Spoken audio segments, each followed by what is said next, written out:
In a glass-walled boardroom, a black CEO extended her hand across the table. The chairwoman smirked, lifted her palm, and said, "We don't shake hands with people like you."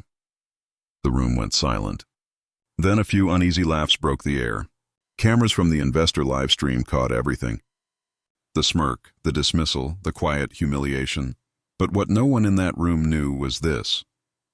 The woman she just insulted controlled every dollar on the table. By morning, $2.4 billion would vanish without a word. The boardroom on the 47th floor of Langston Tower was all glass and silence, a cathedral of control. 12 executives sat around a polished table that reflected their ambition. At the head, Victoria Sloan, chairwoman of the empire, adjusted her papers like a judge preparing a verdict. Across from her sat Ava Monroe, CEO of Monroe Capital, calm and composed. She had built her investment firm from the ground up, one contract at a time. And today's meeting was the final stage of a $2.4 billion merger that could reshape the industry. But for Victoria, the deal wasn't business, and it was theater, and she intended to humiliate her guest before the curtain closed. When Ava rose and extended her hand, Victoria leaned back, lips curling into a smile that didn't reach her eyes. "We don't shake hands with people like you," she said, her voice cutting through the glass and chrome like ice. The room froze. A few of the men exchanged nervous glances. One coughed into his fist. Another smirked. The moment stretched, painful and deliberate. Cameras from the investor live stream captured it all. The outstretched hand, the insult, the laughter that followed. Ava's hand remained steady for a heartbeat before she lowered it slowly. She didn't blink, didn't flinch. Her silence wasn't weakness. It was calculation. "Understood," she said softly, returning to her seat. Victoria smiled wider, savoring her small victory. "Now that we're clear on protocol," she said, "let's proceed." As the meeting continued, Victoria's tone sharpened with every slide, every number, every projection. She cut Ava off mid-sentence, corrected her analysts, and ridiculed her firm's valuation model as aspirational. The men chuckled, emboldened. It was the kind of corporate cruelty wrapped in civility, subtle, practiced, and suffocating. But Ava didn't raise her voice. She took notes. She watched every smirk. She memorized every face. When Victoria leaned forward and said, "You'll learn, Miss Monroe, that this industry doesn't reward emotional ambition," Ava only nodded. Inside, though, something cold and surgical was already moving.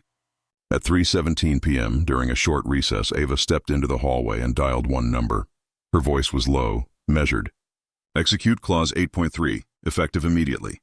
There was no emotion, no explanation. When she re-entered the boardroom, the discussion resumed as if nothing had changed. Victoria barely glanced up. "Where were we?" she asked, pretending not to notice the tension in Ava's stillness. Ava met her gaze. "At the part where arrogance becomes expensive," she said quietly. Victoria frowned. "Excuse me?" Before Ava could answer, phones around the table began buzzing. One, then two, then all of them. Screens lit up with red alerts. The CFO's face turned pale as he scrolled through an email chain. "Chairwoman," he said, his voice cracking. "Our primary funding, it's gone." "What?" "Monroe Capital has withdrawn all investment. $2.4 billion. Effective immediately, the room erupted. Executives spoke over one another, disbelief clashing with panic. Victoria's confidence shattered like glass under pressure. She turned to Ava, eyes wide. "You can, I can," Ava said softly.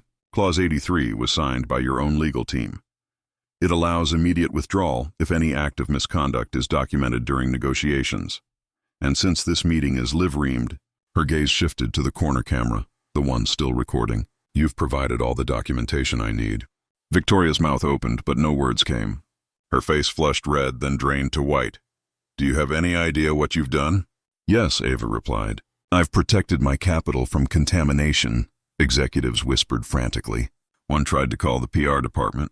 Another checked the markets.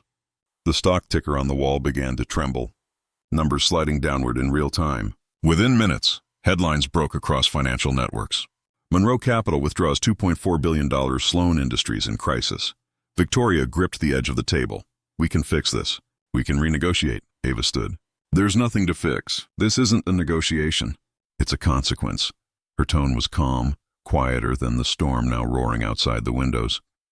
Victoria looked at the board members around her, desperate. "You're just going to sit there?" she snapped. She's destroying everything we've built. One of the executives spoke softly, eyes down. No, ma'am, you did.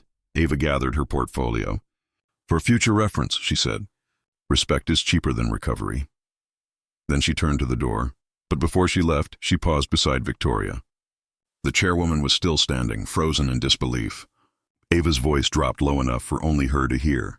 You thought power meant control. It doesn't. Power means choice, and I just made mine.